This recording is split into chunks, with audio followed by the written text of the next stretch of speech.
আল্লাহ তাআলা যখন দুনিয়াকে সৃষ্টি করেছেন ওই সময় থেকেই আল্লাহ তাআলা মাস গণনায় 12টি আল্লাহ তাআলা তখন থেকে সৃষ্টি করেছেন। এটা পবিত্র কোরআনুল কারীমের ঘোষণা। আল্লাহ তাআলা পবিত্র কোরআনুল কারীমের মধ্যে এটা বলে দিয়েছেন যে আমি যখন আসমান জমিন যখন আমি সৃষ্টি করি ঠিক ওই দিন থেকেই মাস গণনায় মাস হচ্ছে কয়টি? 12টি। আল্লাহ তাআলা পবিত্র কোরআনুল কারীমের মধ্যে বলেন ইন্না ইদ্দাতাশ শুহুরি ইনদাল্লাহি 12 শাহরান ফি কিতাবিল্লাহি ইয়াওমা খালাকাস সামাওয়াতি ওয়াল আরদা মিনহা আরবাআতুন হুরুম। আল্লাহ তাআলা পবিত্র কোরআনুল কারীমের মধ্যে বলেন ইন্না ইদ্দাতাশ শুহুরি ইনদাল্লাহি 12 শাহরা 12 শাহরা। আল্লাহ তাআলা বলেন পৃথিবী যেদিন থেকে সৃষ্টি হয়েছে, আসমান জমিন যেদিন থেকে সৃষ্টি হয়েছে, ঠিক ওই দিন থেকেই আমি মাস গণনায় মাসকে আমি 12টি মাসে বিভক্ত করেছি।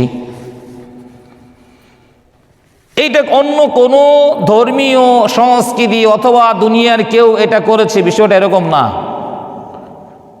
এটা একমাত্র আল্লাহ তাআলা করেছেন। কবে থেকে করেছেন? বলেন ইয়াউমা খালাকাস সামাওয়াতি ওয়াল আরদ, যেদিন আমি জমিন এবং আসমান সৃষ্টি করেছি ঠিক ওই দিন থেকেই আমি মাস গণনায় 12টি রেখেছি। তারপরে আল্লাহ তাআলা বলেন মিনহা আরবাআতুন হুরুম, যার মধ্যে আমি 4টি মাসকে সম্মানিত করেছি। 4টি মাসকে সম্মানিত করেছি। এই আয়াত পাঠ করার উদ্দেশ্য হলো নতুন বছর বলার কিছু নাই, নতুন বছর বলার কিছু নাই। কারণ এটা তো দুনিয়ার শুরু থেকে এই নিজাম চলে আসতেছে, রীতি তো দুনিয়ার শুরু থেকে নিয়ে চলে আসতেছে, একদম শুরু থেকে দুনিয়া যখন শুরু হয়েছে ওইখান থেকে এই নিজাম চালু। সুতরাং আপনি পায়দার পায়ে একটা আসতেই থাকবে, একটার পর একের পর এক আসতেই থাকবে। এটা নিয়ে অনেক বাড়াবাড়ি করার, এত মাতামাতি করার কিছু নাই।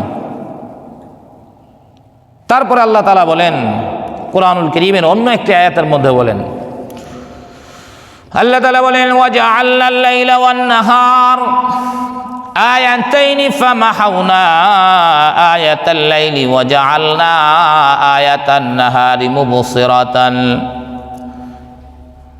আল্লাহ পাক রব্বুল আলামিন বলেন ওয়াজআলনাল লাইলা, আমি রাত্রি সৃষ্টি করেছি, ওয়ান নাহার দিন সৃষ্টি করেছি, আয়াতাইনি এটা হলো আমার অন্যতম একটা নিদর্শন। দুনিয়ার মধ্যে আমি যত নিদর্শনাবলী সৃষ্টি করেছি তার মধ্যে অন্যতম 2টি নিদর্শন হলো রাত এবং দিন। কার নিদর্শন? আল্লাহ তাআলা নিদর্শন। তারপরে তিনি বলেন ফামাহাউনা আয়াতাল লাইল, আমি দিনকে আলোকময় করেছি, আলোকিত করেছি।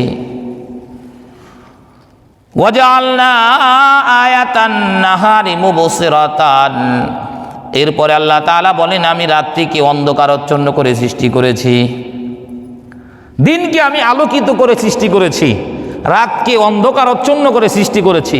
এর মধ্যে কারণ আছে, এর মধ্যে হিকমা আছে, এর মধ্যে প্রজ্ঞা আছে। কারণ মানুষ সারাদিন কাজ করবে, সে যখন রাত্রি যাপন করবে তখন যদি ওই সময় রোদের তাপ থাকে, চতুর্দিকে আলোকিত থাকে, তাহলে তার ঘুমটা ভালো হবে না। এই জন্য আল্লাহ তাআলা বলেন আমি 2টা নিদর্শন সৃষ্টি করেছি, দিন এবং রাত।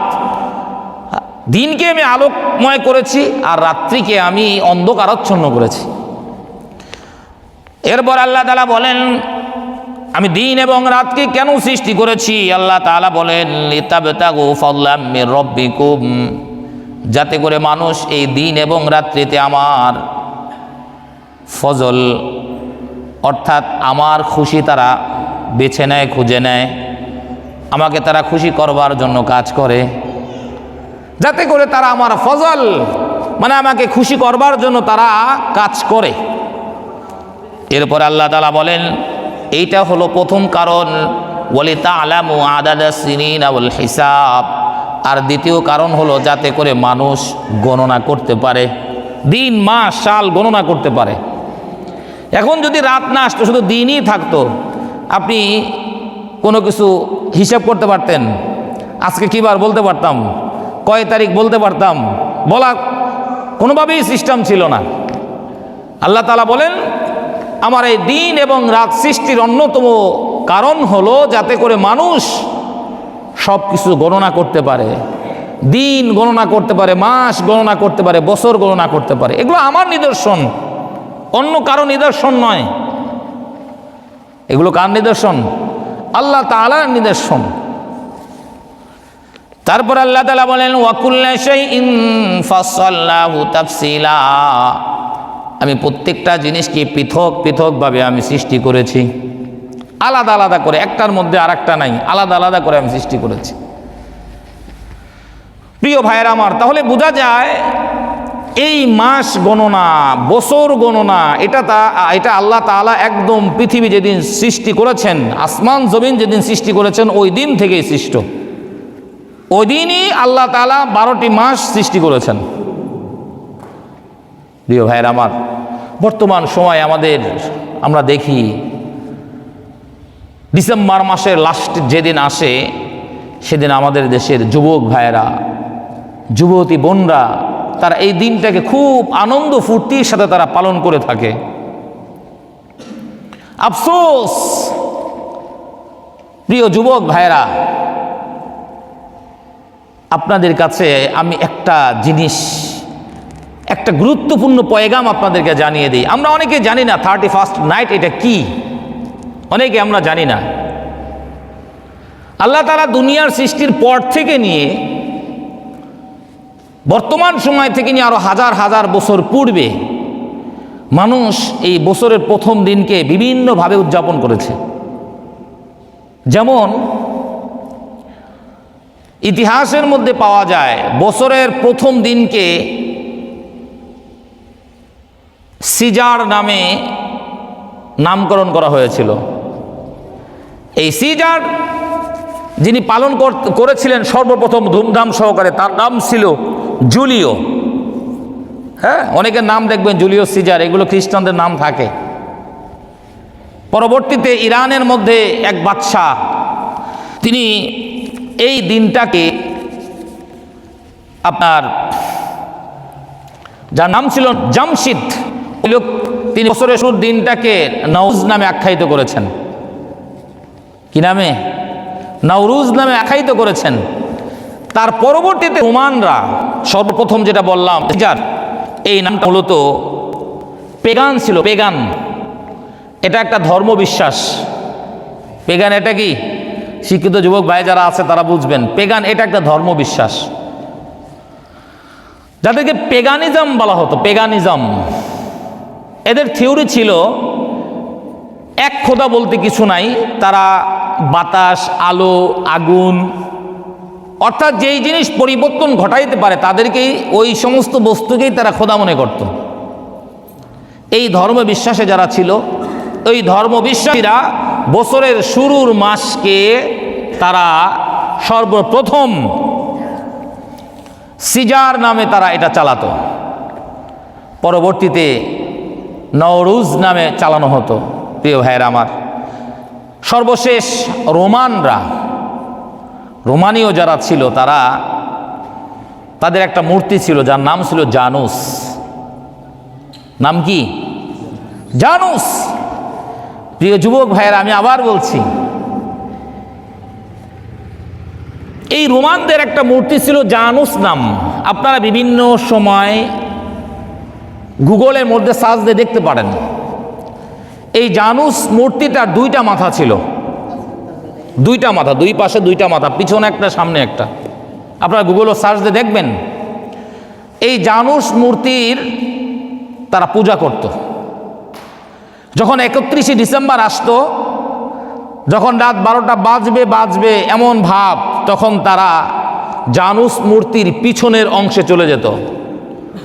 কারণ তাদের বিশ্বাস ছিল যে আমরা যে এই একটি বছর কাটালাম, এটা মনে হয় পিছনের যে দেবতার মুখ আছে, এটা মনে হয় ওনার কোনো কারামত। ওনার বদৌলতেই আমরা 1 বছর সুষ্ঠুভাবে দুনিয়াতে বেঁচে আছি।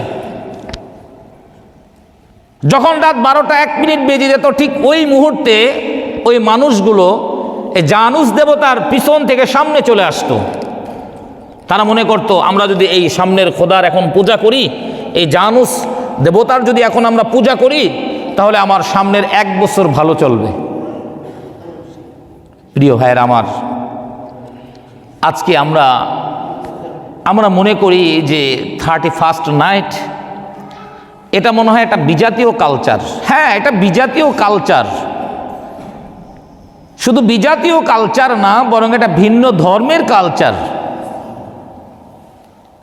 এবং ভিন্ন ধর্মের কালচারকে যারা পালন করবে, ভিন্ন ধর্মের কালচারকে যারা মানবে, আমি প্রথমেই বলেছিলাম 25শে মার্চ মেরি ক্রিসমাস, বড়দিন, এই দিনে শুভেচ্ছা বিনিময় করা, এই দিনে আনুষ্ঠানিকতা করা, এই দিনে গান বাদ্য বাজানো যেমনভাবে হারাম, ঠিক তেমনিভাবে 31st নাইটেও সব কিছু করা হারাম। এর কারণ কি?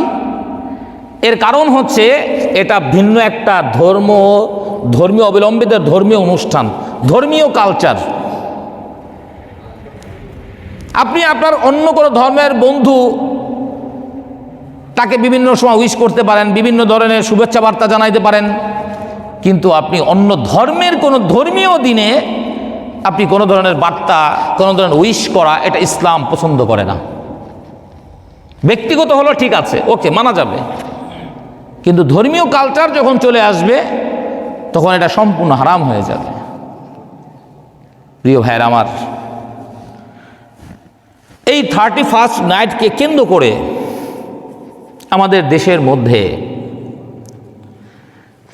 আমাদের দেশে এটা প্রথম ছিল না, এটা 80 অথবা 90 দশকের দিকে আমাদের দেশে ঢুকেছে 31st নাইট। ঢোকার পর থেকে নিয়ে শুরু করে ওই রাত্রিতে যারা শহর লেভেলে, প্রথম দিকে তো শহরে ব্যাপক প্রচলন ছিল, পরবর্তীতে এটা এখন গ্রামেও চলে আসছে। শুধু গ্রামে নয়, অনেক এলিট ফ্যামিলি যারা আছে, শিক্ষিত ফ্যামিলি যারা আছে, তারাও এটাকে অত্যন্ত ভাব গাম্ভীর্যতার সাথে পালন করে থাকে। আসলে এরা জানেই না এটা কোত্থেকে আসছে। এটা তারা যদি জানতো, আমার মনে হয় এটা তারা পালন করতো না, এটা আমার বিশ্বাস। কারণ হচ্ছে এই 31st নাইটে ওই দিনে না থাকে কোনো সামাজিকতা, না থাকে কোনো মানবতা। সামাজিকতা থাকে না, মানবতাও থাকে না। অপসংস্কৃতি, অশ্লীলতা, বেহায়াপনার যত সয়লাভ ওই রাত্রিতে হয়ে থাকে। আপনি শহরে যাবেন, দেখবেন বিভিন্ন অলিতে গলিতে এলাকা ভিত্তিক ছেলেরা, তারা চাঁদা উঠিয়ে সারা রাত ডিজে গান চালায়, সারা রাত নাচানাচি করে মদ খায়, আরও যত মাদক কারবারি আছে সেগুলো তারা চালায়। এর থেকে যারা একটু ভালো লেভেলে, একটু আপার লেভেল যারা, তারা বিভিন্ন বারগুলোতে যায় তাদের গার্লফ্রেন্ড নিয়ে, অথবা অন্য কোনো, ওখানে মেয়ে তো পাওয়া যায়, তাদের সাথে অনেক খারাপ খারাপ আচরণ করে। এটা তো কোনো সংস্কৃতি হতে পারে না, এটা তো কোনো সংস্কৃতি হতে পারে না। যদি সংস্কৃতির প্রশ্নে আসেন, তাহলে আমি বলবো এটা কোনো সংস্কৃতি না, এটা অপসংস্কৃতি। এটা যদি আপনি ধর্মের ক্ষেত্রে আনেন, তাহলে তো স্পষ্ট কথা, এটা মুসলিম জাতির কোনো অনুষ্ঠান না, ধর্ম অনুষ্ঠান নয়।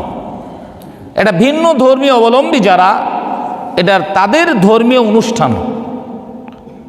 এই জন্য প্রিয় ভাইয়েরা আমার, প্রিয় যুবক ভাইয়েরা, আমি আবার আপনাদের দৃষ্টি আকর্ষণ করছি, অথবা এখানে যারা অনেক শিক্ষিত ভাইয়েরা আছেন, আপনাদের দৃষ্টি আমি আকর্ষণ করছি, যেই রাতে কোনো সামাজিকতা থাকে না, কোনো মানবতা থাকে না, অপসংস্কৃতি, বেহায়াপনা, উলঙ্গপনা, অশ্লীলতা যে রাতের মধ্যে হয়ে থাকে, ওই রাতকে আপনারা সাপোর্ট করিয়েন না। এটা কোনো সুস্থ মস্তিষ্কের মানুষের কাজ হতে পারে না। আপনি খুব আনন্দ, উল্লাস, ফুর্তির সাথে নতুন বছরকে স্বাগত জানাচ্ছেন, এটা তো আল্লাহ তাআলা পৃথিবী যেদিন সৃষ্টি করেছে সেদিন থেকে এই নিয়ম, এই রৌসুম, এই নিজাম চালু হয়েছে। কিন্তু আপনি কি একবারও চিন্তা করেছেন যে আপনার জীবন থেকে মূল্যবান একটি বছর অতিবাহিত হয়ে গেল? আপনার হায়াতের জিন্দেগি যদি 40 বছর থাকতো, আপনার বয়স যদি এখন 30 বছর হয়ে থাকে, তাহলে গত বছর 29 ছিল, এবছর 30 হয়েছে। তার মানে আপনার পৃথিবীতে আপনার বয়স 1 বছর কমে গেল। এই সময় আপনি আপনার রবের জন্য, আল্লাহ তাআলা আপনাকে আমাকে যেই জন্য সৃষ্টি করেছেন, ওমা খলাকুতুল জিন্না ওয়াল ইনসা ইল্লা লিয়াবুদুন, আল্লাহ তাআলা বলেন আমি মানুষ এবং জিন জাতিকে সৃষ্টি করেছি আমার ইবাদত করার জন্য। একমাত্র উদ্দেশ্য তারা আমার ইবাদত করবে, অন্য কোনো উদ্দেশ্য আমি মানুষকে সৃষ্টি করি নাই। কারণ তার তো কোনো ধরনের ফিনান্সিয়াল সাপোর্ট প্রয়োজন নাই, টাকা পয়সার প্রয়োজন নাই তার, অথবা অন্য কোনো কিছু তার প্রয়োজন নাই। সে শুধু ইবাদত করার জন্য আমাদেরকে বানিয়েছেন। আপনি একটু চিন্তা করবেন যে রব আমাকে তার ইবাদত করার জন্য বানিয়েছিল। বিগত 1 বছর আমি রবের কতটুকু, রব যে যা কিছু বলেছে সেই অনুযায়ী কাজ করেছি কতটুকু, আর তার বিরুদ্ধাচরণ অর্থাৎ তার আহকামাতের বিরুদ্ধাচরণ কতটুকু করেছি, এই ব্যাপারটাই নিয়ে আপনারা যখন একটু চিন্তা করবেন, আমার কাছে মনে হয় এই বিষয়গুলো স্পষ্ট হয়ে যাবে। তাছাড়া এটা আমাদের দেশীয় কোনো সংস্কৃতি যদি হতো, সেটা আমরা মেনে নিতে পারতাম যে হ্যাঁ এটা আমাদের দেশীয় সংস্কৃতি, মেনে নিতে পারতাম। কিন্তু না, এটা তো আমাদের দেশীয় কোনো সংস্কৃতি না, এটা আমাদের ধর্মেরও কোনো সংস্কৃতি না, এটা সম্পূর্ণ বিজাতীয় কালচার, সম্পূর্ণ অন ইসলামিক কালচার। এইগুলো থেকে আমাদের বিরত থাকতে হবে। আল্লাহ তাআলা আমাদের সকলকে এই ধরনের অন ইসলামিক অপসাংস্কৃতিক এই কালচার থেকে আমাদের সকলকে হেফাজত করুন। সকলে বলি আমিন।